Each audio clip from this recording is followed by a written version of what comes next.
And without you, we wouldn't be having it. And of course, without all of you sitting here in those screens, we wouldn't be having it. So thank you, one and all.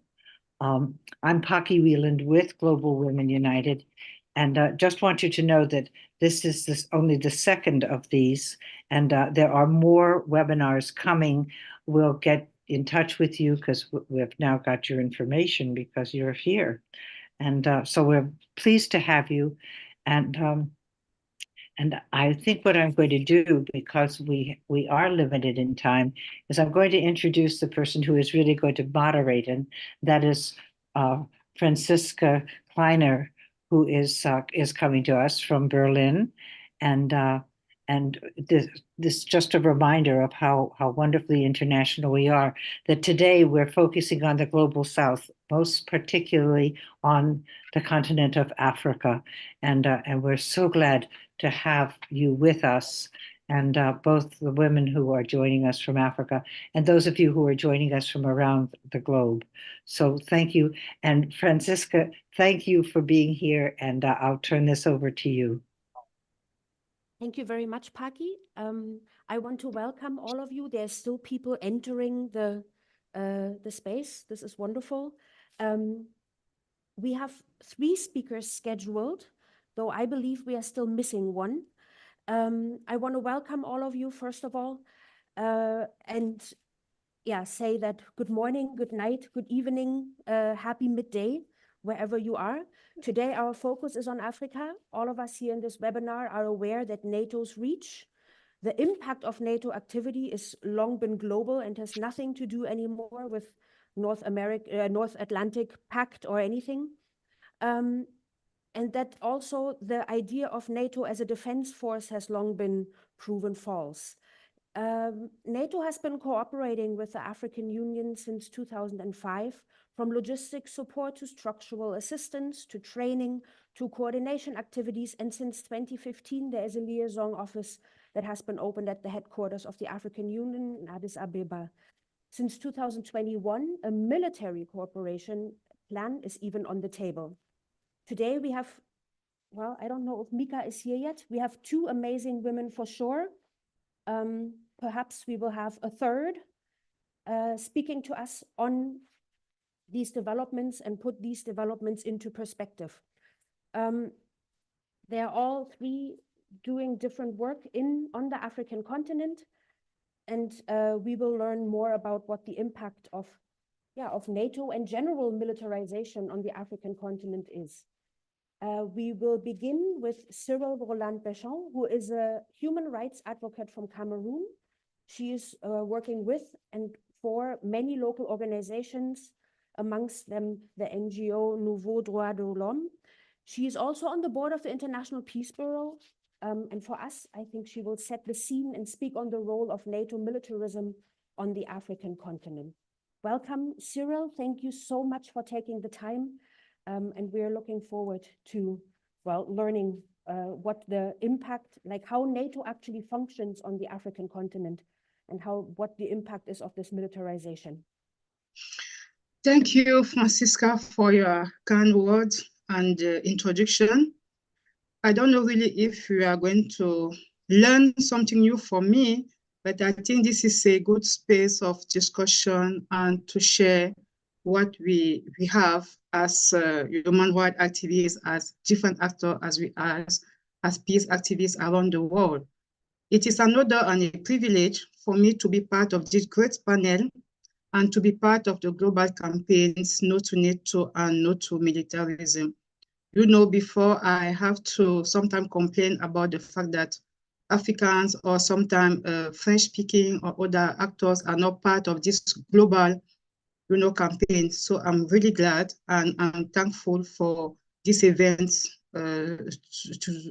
today, because one thing is clear is that the challenge we are facing them everywhere in the world, in Africa, in Europe, in Asia, everywhere. We have same challenges as human rights and peace activists. Speaking of militarism in Africa, there are several examples of how militarization is on the rise, and even policies aim at integrating it into people's daily lives. Despite the fact that no African country is among the world's top 10 or top 20 military powers, African countries are suffering the effects of this militarization. For my presentation, I will just have to put some points highlight so that we will have to discuss about them. I have some facts. After some facts I will share some, concern the role of NATO in the continent. We have already started with some of them. And then I will share some concern, and finally I will end with our perspectives as human rights activists on the continent, and precisely in Cameroon. So, concerning some facts about militarism in Africa. After independence and the establishment of democratic processes, African states regularly benefited from international aid, including development aid and humanitarian aid. In front of the criticism of the militarization of the development and humanitarian aid, a new paradigm has emerged. This is the sustained and large-scale militarization of Africa by the northern states under the guise of security and military cooperation in Africa. Another aspect of militarism in Africa is linked to the peace and security mechanism and instruments put in place by the United Nations system. It is worth saying and pointing out that almost 90% of UN peacekeeping and peace enforcement missions are in Africa. To this, we must add the enduring presence of foreign armies on the continent. According to an article by the professor of African geopolitics, Jean-Baptiste Onana, published on the Politique International website, about 15 NATO and non-NATO countries have military bases in Africa for the short, medium, or long-term actions. Among the most influential is the United States, with about 4,000 soldiers on the continent. We have France, with a presence for almost 6,000 soldiers in various countries. In addition to these NATO countries, we have China, Turkey, Russia, and many others countries who have, in recent years, marked their military presence on the continent with military agreements that are almost never made public. It's difficult to know what is inside this military agreement. This is one point of discussion, I think. We have to look about it. Internally, African states are hardly militarized with sustained growth in military spending, but also some kind of socialization of militarization with military quarters, military camps, military hospitals, military engineering, military school, and everything. Now, what about military coup? 7 military coups in the last 3 years: Mali, Guinea, Burkina Faso, Chad, Sudan, Niger, Gabon. According to Jonathan Powell and Clayton Tin, of the 486 coups worldwide since 1950, 214 have taken place in Africa. So you can have here an idea of how, Africa is still under the power of military or militarism. As we can see then, the militarization of Africa is a reality. Let us see now what is the role of NATO in this militarism expansion. The militarization of Africa has intensified with the arrival of NATO. According to certain sources, and Francisca just confirmed, that NATO intervened for the first time in Africa in 2005 in the Darfur region of Sudan, in agreement with the African Union, with logistic and air transport. It is worth remembering that Sudan is still in an rude armed conflict with an unprecedented humanitarian crisis. I mean, many action and demonstrations are going on everywhere in the world about the situation in Sudan now. In 2011 was the first NATO-led military operation in Libya, entitled Unified Protector and led by France, the United Kingdom, and the United States. This military intervention under the aegis of the UN was justified on humanitarian ground. The operation led to the fall of Muammar Gaddafi regime and his assassination under mysterious circumstances.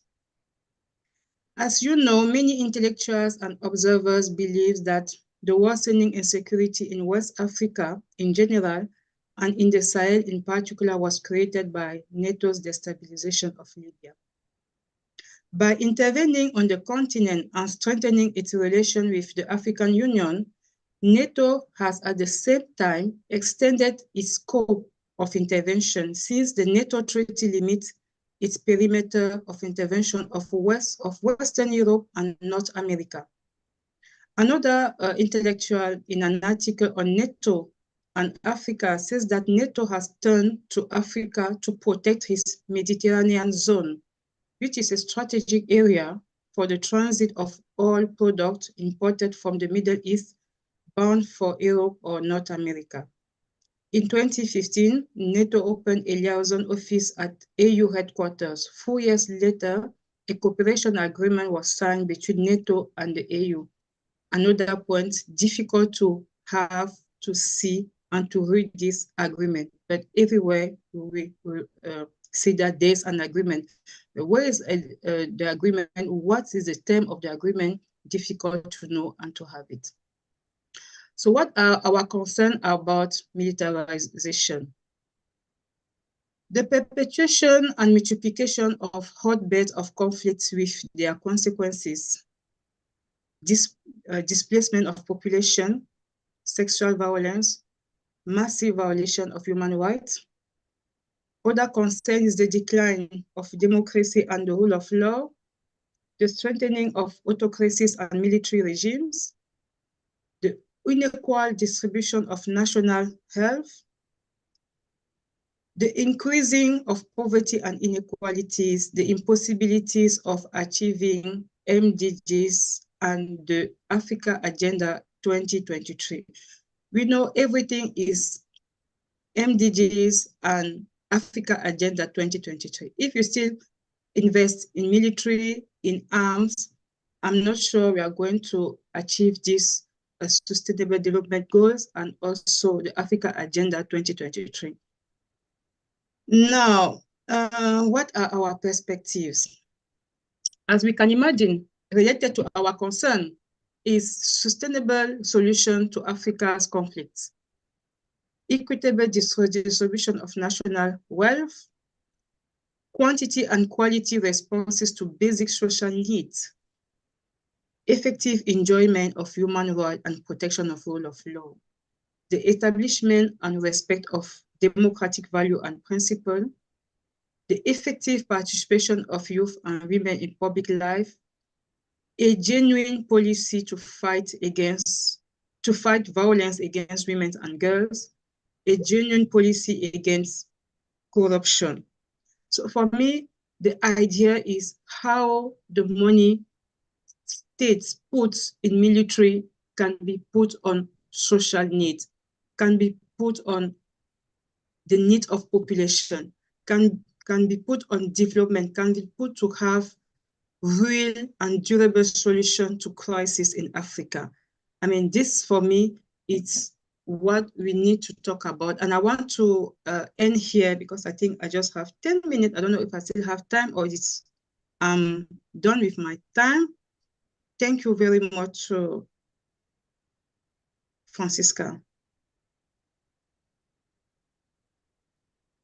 Will be chances to speak more about this, maybe also if there's questions, since we are still missing our third speaker. I'm not 100% sure what happened to our friend Mika. First of all, thank you so much, Cyril, for this really, really important input, giving a first overview. I want to take up one of your points just very briefly.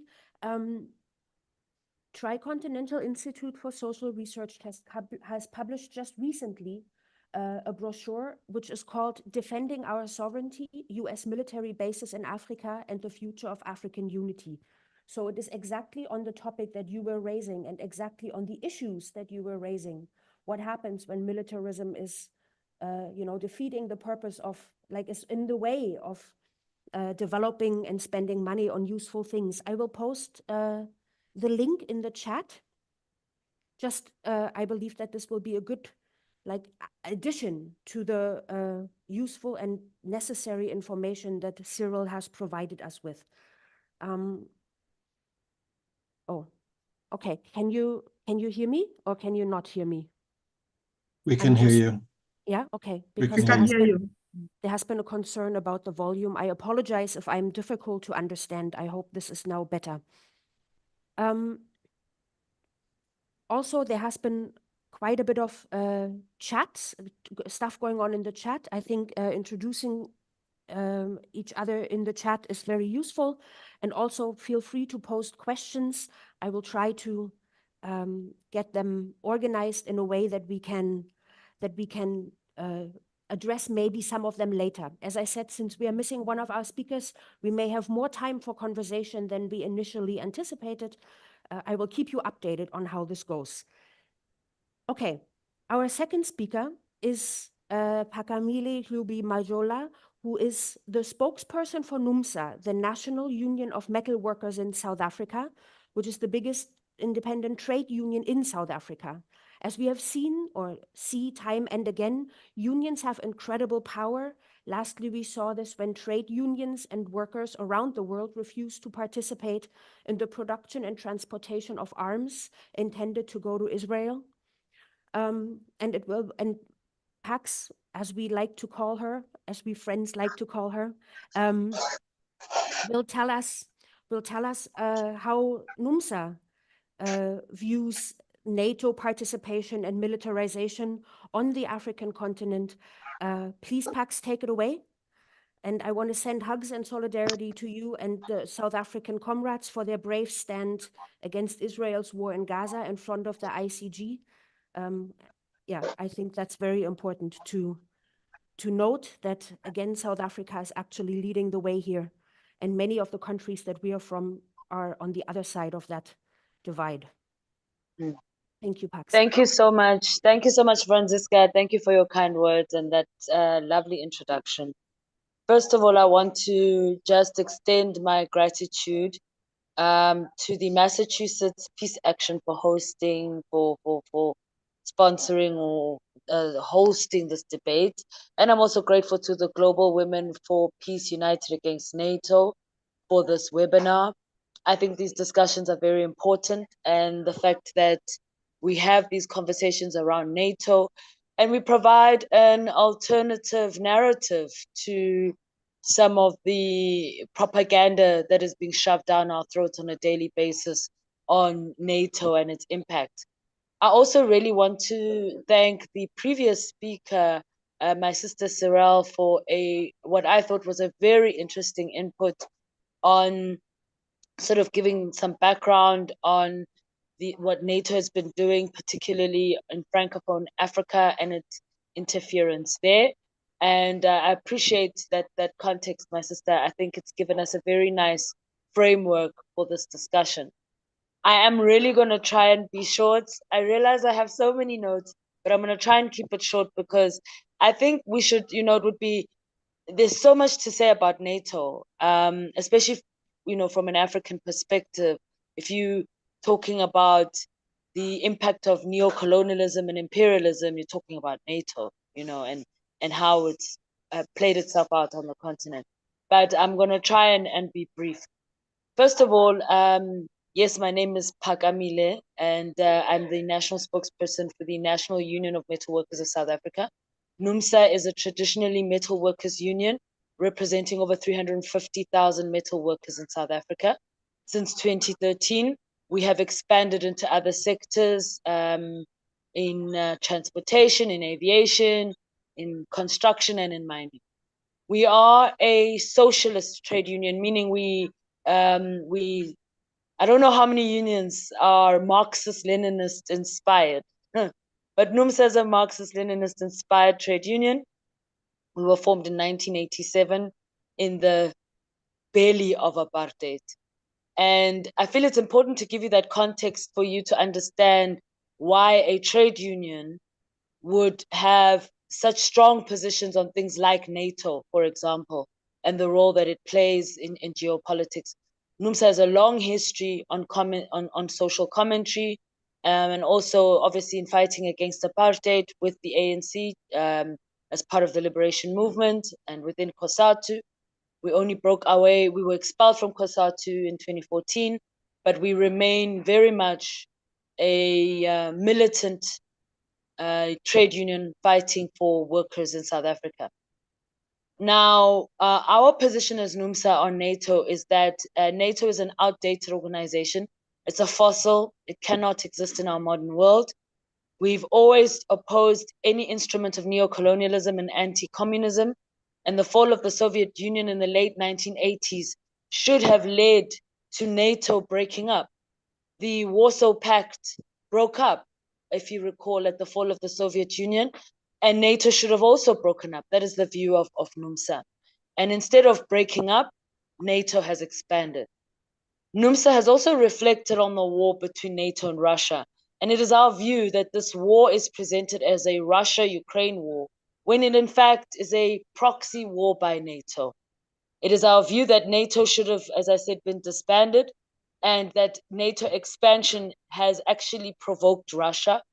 And our view is that there should be an immediate ceasefire. And as a trade union, we support the efforts of the South African government, where the South African government has taken a very clear stance on this war. South Africa is neutral. South Africa has played a very progressive role in trying to broker peace. If you recall, earlier last year, the South African government led a delegation with other African countries to the Ukraine and also to Russia in an attempt to broker peace. That trip was sabotaged the entire way.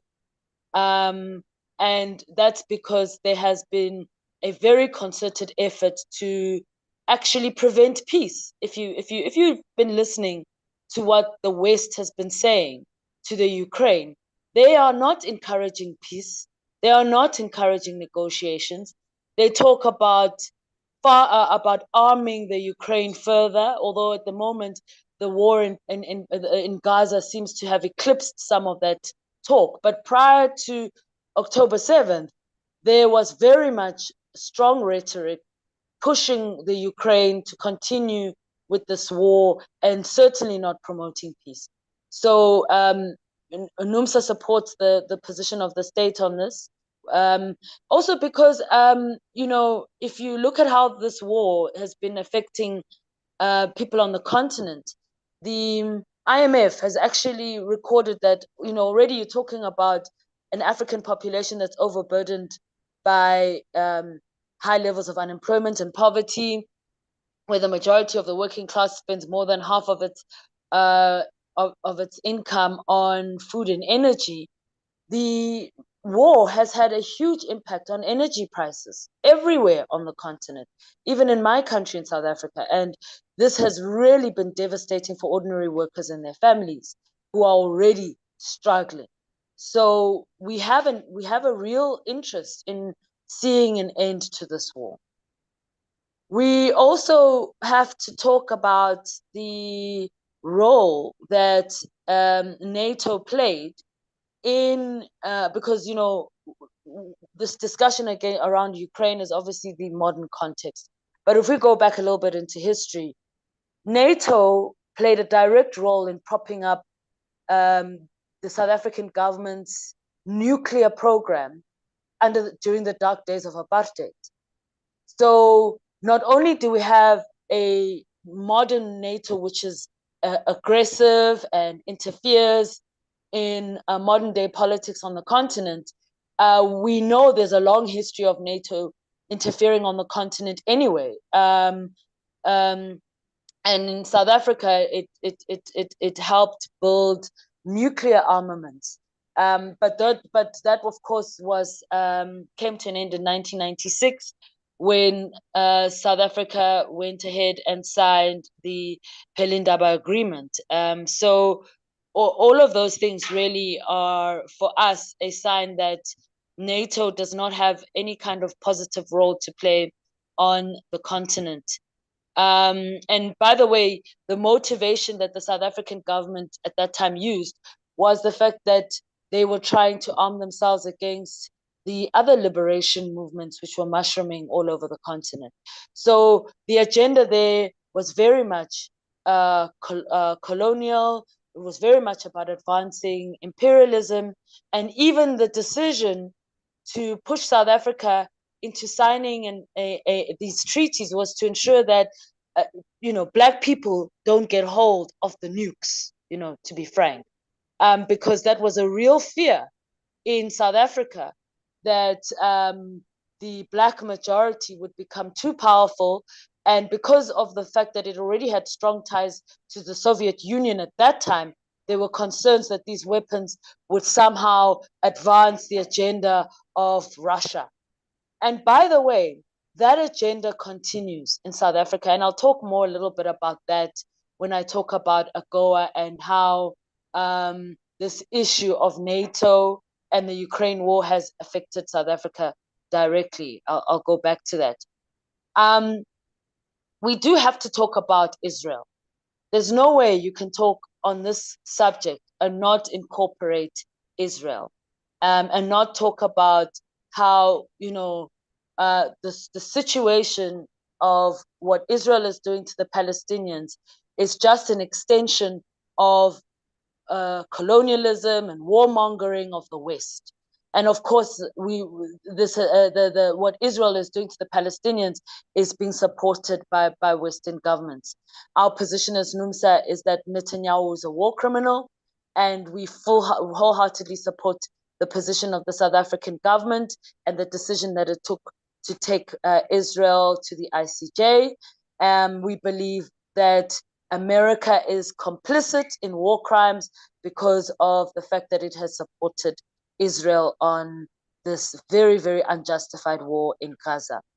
We also believe that NATO has directly and indirectly been responsible for the deaths of millions of people all over the world, from Czechoslovakia to Libya.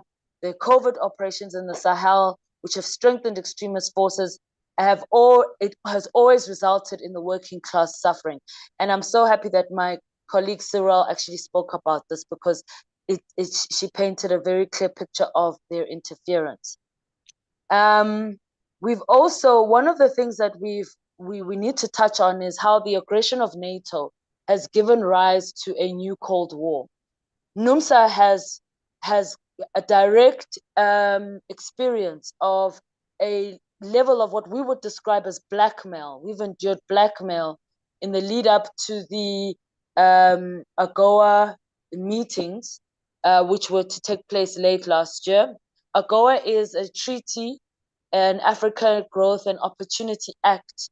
It's a treaty which came into being in 2000 and basically gives certain African countries preferential access to US markets. In the case of South Africa, we manufacture some of the big auto vehicles in South Africa. So, BMW, Mercedes-Benz, Nissan, all of them are located here. And we do a lot of manufacturing here. But NUMSA actually has members in all of these plants. We are the majority union in all of these car companies. And when the discussions around AGOA started last year, there was already a narrative emerging in the local media, sponsored by the US State Department, that South Africa should be taken off the list of AGOA because of the fact that South Africa supports, quote, Russian aggression. There was even a bill passed by a Republican lawmaker. It hasn't been passed, sorry. There was a bill submitted to Congress. I don't know if it's been passed, but the bill speaks about how countries that sort of choose to undermine America or American sanctions on Russia should be punished. And there was a US lawmaker who was really pushing for South Africa to be added to the list of these countries, and was even calling for secondary sanctions against South Africa, because the narrative was that because the South African government was refusing to take a strong stance in condemning Russia, South Africa was clearly according to the propaganda of the West, South Africa was clearly on the side of Russia and in support of Russian aggression. And a lot of this has to do with this history behind this. Because of the fact that the ANC, which is the governing party in South Africa, had strong ties to the Soviet Union. The liberation movements in South Africa were heavily funded and supported by the Soviet Union. The paranoia of Black government or Black leaders on the continent and their strong ties to Russia continues even today. And this paranoia that existed in the days of McCarthyism in the US is still very much alive in 2023, 2024, modern day contemporary geopolitical space. And so you had local media houses in South Africa, some of them who are very, very powerful, very influential, heavily funded by some of them actually by US State departments through public-private arrangements, pushing a narrative that the South African government must actively cut ties to Russia to prove that it, sort of its loyalty to the West, to America, and in order to justify these types of trade agreements like AGOA. And AGOA was basically hung over our heads as a threat that if we do not comply, we're going to lose this trade agreement.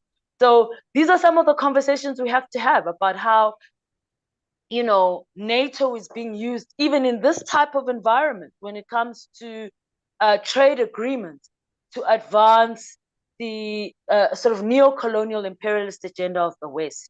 And so NUMSA was obviously very much involved in that because our members were going to be directly affected by that. And of course, we had to go now and defend AGOA. So I think this is something that I felt I needed to raise also in this discussion as we talk about the negative impacts that NATO is having on the continent, to sort of illustrate how far these types of these shifts in the geopolitical space are happening. And by the way, this is happening against the context of South Africa that was also hosting BRICS, the BRICS summit last year.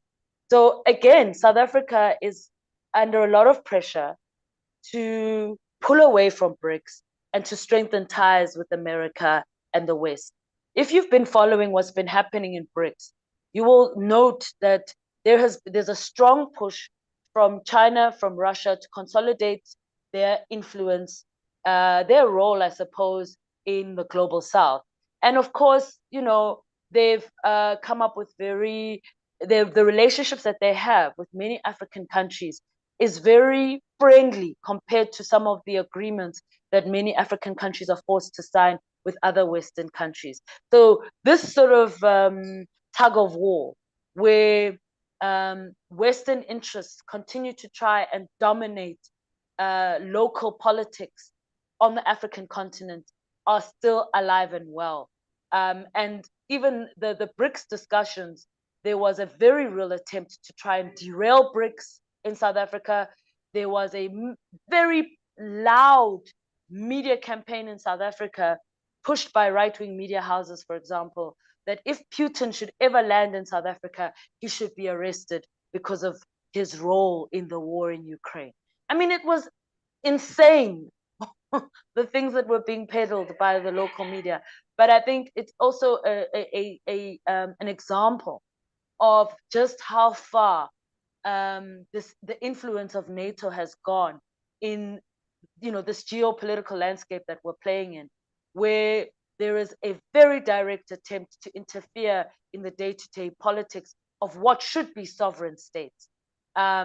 So I just thought I would add that to this discussion. And our view, obviously, as a trade union, is that we reject this type of interference. We believe that nations should be sovereign. They should have the freedom to decide for themselves who their friends are. We certainly reject any attempts to try and divide a wedge between us and the Soviet Union for the very progressive role that the Soviets played in ending apartheid. And I do just want to end on this note, because I think I may have maxed out on my time, that we're a trade union that hosts that believes very strongly in the concept of international solidarity, which is why we even regularly host conferences and events to try and bring organizations from the continent together. And last year we hosted a very big dilemmas conference in South Africa, which we used obviously to advance the agenda of the Palestinian people. And one of the things that we came out very strongly is that there is a real need to really strengthen solidarity on the continent, to really drive a working class agenda, because at the end of the day, the stronger that NATO gets, the more suffering there is for the working class of the continent. We're seeing that every day. So we have a duty to, number one, raise the levels of consciousness so that people understand and are able to connect what's happening in their day-to-day lives to what's happening in the geopolitical space. But also at the same time, to raise the levels of consciousness around what the kind of solutions that socialism can bring, and the power of a united working class. And on that note, I'd like to end my input. Thank you. Thank you for listening. Thank you very much. Thank you very much, Pax. I think this was very helpful, especially in connecting militarization and NATO activities to the much broader agenda of imperialism and of domination and interference in the sovereign politics of African states. We still don't have a word from Nika, so I apologize. We will now continue, and maybe we get a chance to talk to Cyril again, and maybe there's also questions for Pax. I think one of the questions that would be interesting to link all of this together, this webinar has, amongst others, been organized by the Global Women for Peace United Against NATO, who came together last year when the NATO summit was in Lithuania. So I would like to ask Cyril, because this is something that you also mentioned about in terms of militarization and gender-based violence, which often comes with militarization, et cetera, about the women's role in the fight against militarization on the continent. If you could address, a little bit how women are standing up against this militarization of the continent, but also how they are specifically affected. If you could, because I believe that also some of the organizations that you are working for, so please feel free to name them, or we can even drop some links in the chat to draw attention to these organizations. That would be very helpful for the audience here. Thank you for the question. First thing is that in Africa, and especially in Cameroon, grassroots organizations are trying to make their heard voice in some, basic and huge problem they are facing every day. That is why sometimes you will see that the international campaign sometimes is like Africans are not linked to them, or they are not following, because we are facing, problems you don't face in your countries. We are facing basic problems. Women have problems with gender violence every day. They have problems with sexual violence. We have problems to have water, to have light, to send children to school, to live, and to survive every day because of the conflict. So sometimes they are really like, how can we do to have basic need first? And then secondly, we will see what is happening. That is why we as national or, international leaders, we try to link every day what we are doing internationally at the grassroots concerns. Because when you talk about militarization, we participate in this GCOM. I don't know if you know about GCOM and GWUAN campaigns. It is a global campaign held with many other organizations here, and IPB. It is about military spending, how we campaigned against, to ask to our government to reduce military spending and to put this money on basic needs, on human needs. We have many organizations in Africa and in Cameroon and in Central Africa taking part in this campaign. We even have an African chapter of the International Peace Bureau that is with Ghanaian organization, Nigeria, Liberia, and many other organizations. We are working on military spending, but also generally in common security.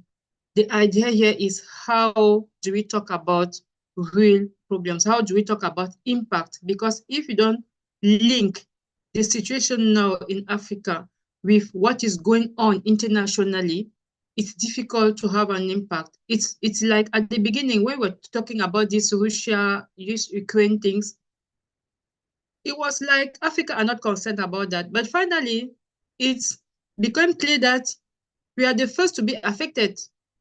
You know that this question of wheat, of cereal and everything are coming from Ukraine. So food security now have been involved because of the crisis in Ukraine. So that is what I like, how my sister Pakamile talked about this crisis, because it's true that it is something happening outside of Africa, but really effects, impact of the crisis, we are dealing with that every day. Since the crisis, the prices rise up on the market in Africa, inflation, no bread, no everything, because of the crisis in Ukraine. So you can see how it is important to link what is happening globally to what is happening in our daily life, what is happening here in our villages, in everywhere in Africa. So women are up every day for their rights, for their basic needs, for their family. They want their heard to be heard. That is why also in my presentation, I know how I put the question of human rights and democracy, because this is linked. We can't talk about militarism if you don't have civic space where we can express ourselves, where we can talk freely about this subject. But you know that military, everything related to militarization is like something you can't touch about. When it's about military, you know, don't talk about it. Don't even try. That is how they put it. There's a fear. There's something on that topic. So, and if when you have this autocracies and authoritarian regime, no civic space, no democracy, no rule of law. So you are kept like, we just try to find your way how to go out of this. So our fight also as activists is the fight for civil society voices to be heard everywhere in our countries, in our village, because all of these are linked. At the end of the day, we see that we are fighting for the same thing. Maybe you are talking about military, I'm talking about food, but at the end of the day, we have the same fight.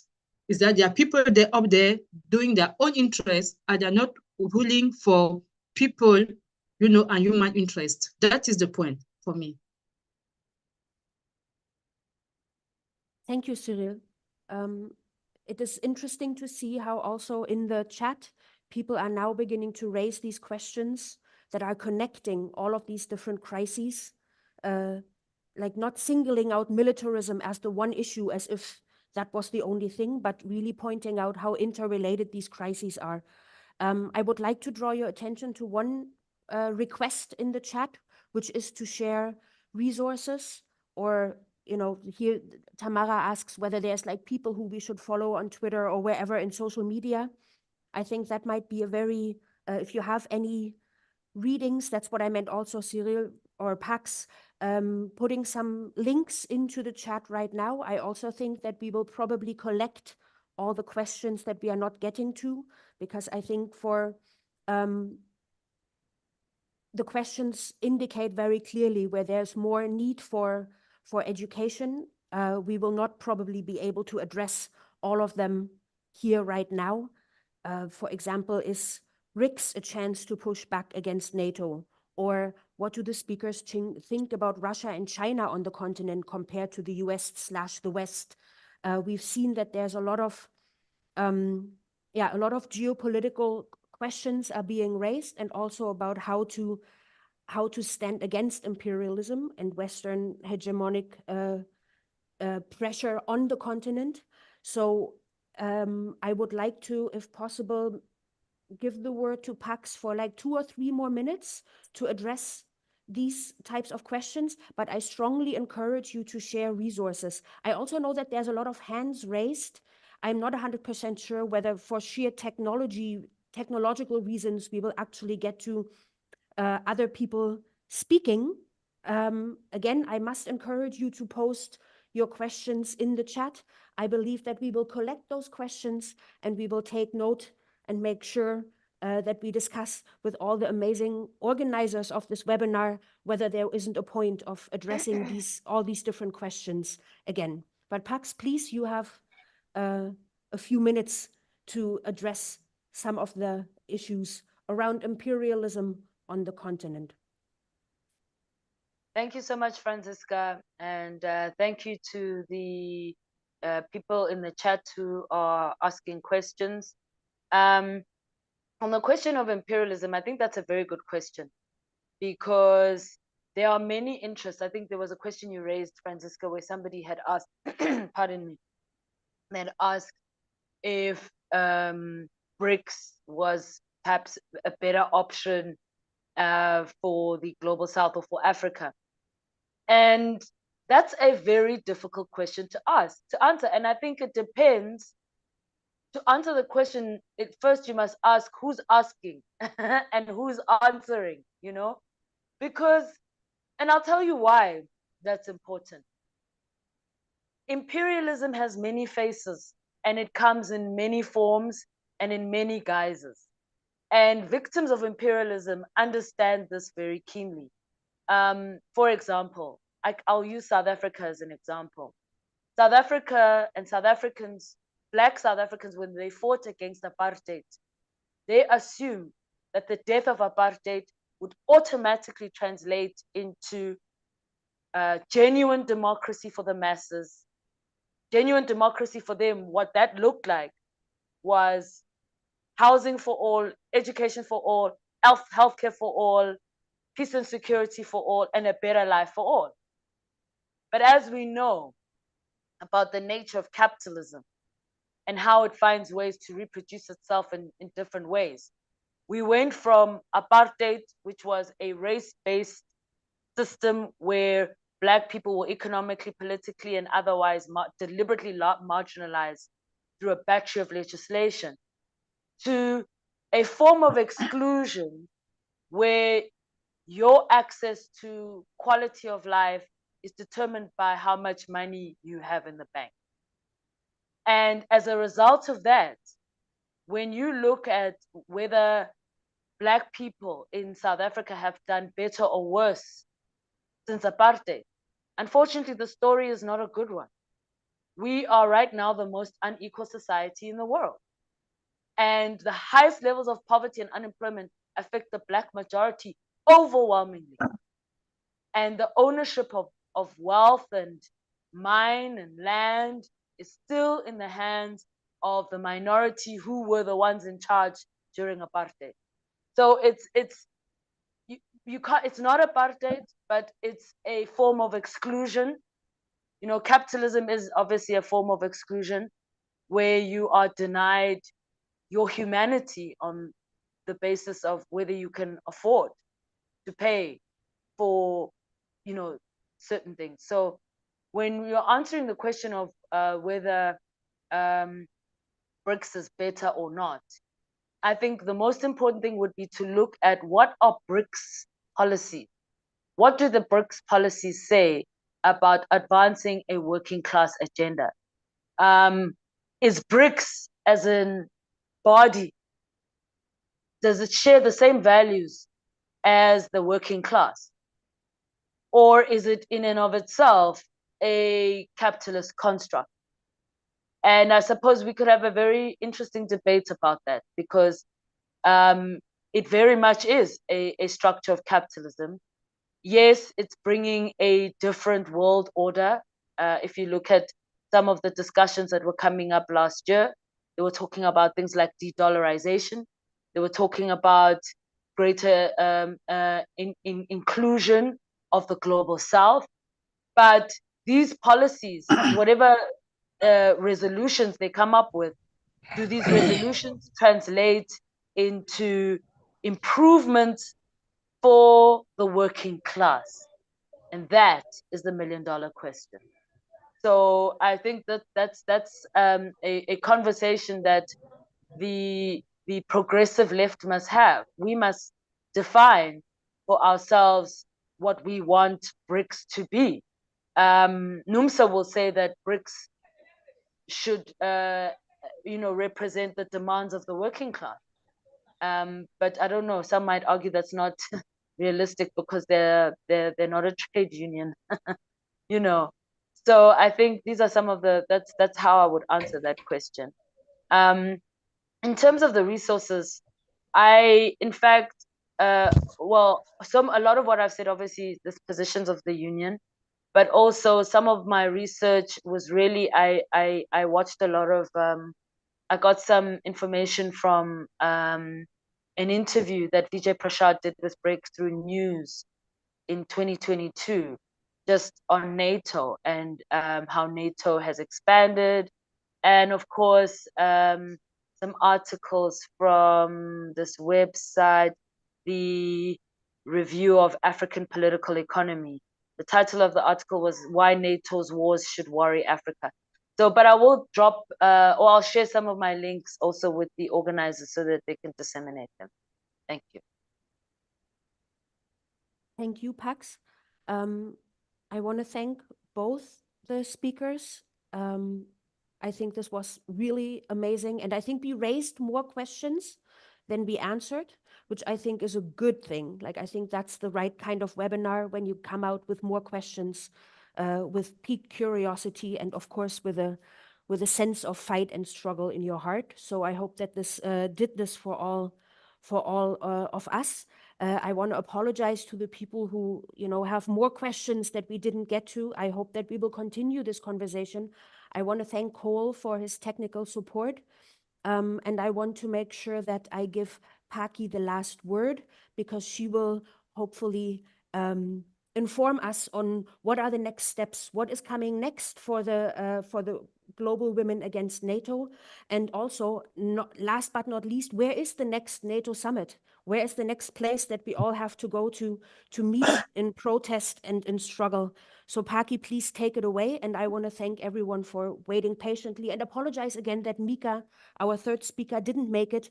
Let's hope it's nothing dramatic, and maybe it's just, she's in a different time zone. Let's hope it's just a time zone issue and nothing dramatic. Thank you. I'm sorry she wasn't here, but I'm so happy that you both had much more time to really expound and expand on what's happening in your countries and the relationship to militarism and NATO.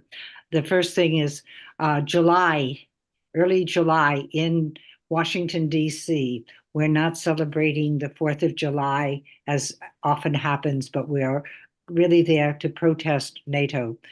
You've heard these wonderful speakers talk about what NATO has done. I particularly appreciated your introduction, Franziska, about NATO. It should have dissolved, but instead it expanded, and that has been to the detriment of the entire world.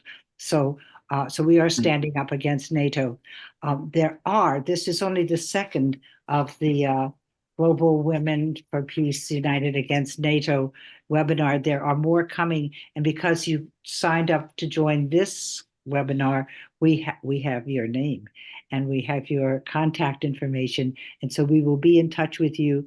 There are other webinars that are already in the planning, the Asia Pacific, the Latin America, and beyond. So please, thank you for joining us today, and please consider staying with us And again, I apologize with Francisca for not being able to answer all of your questions or have them aired even.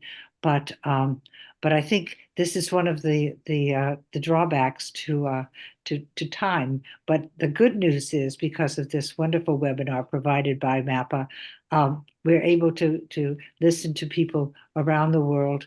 And thank you for being here. Is there anything else that we need to say besides thank you? And thank you to Ula and to Christine, particularly for your leadership, and to Pippa for your participation in this and all the contributions you make. This is truly the 21st century iteration of feminism at its best. I'm so happy to be part of this group and to help make the links, make the connections. And so without another word, I'll give it back to you, Francisca. Okay, I get another last word. Okay, down with NATO, down with NATO. And please, at call, save the chat. That is all. And I wish you a very, very good night or good day for the people who still have a day ahead of them. Thank you so much and goodbye. Suri and Pax, we couldn't have done it without you. And you certainly made it richer than I could have expected. So thank you. Thank you. Thank you. Thank you.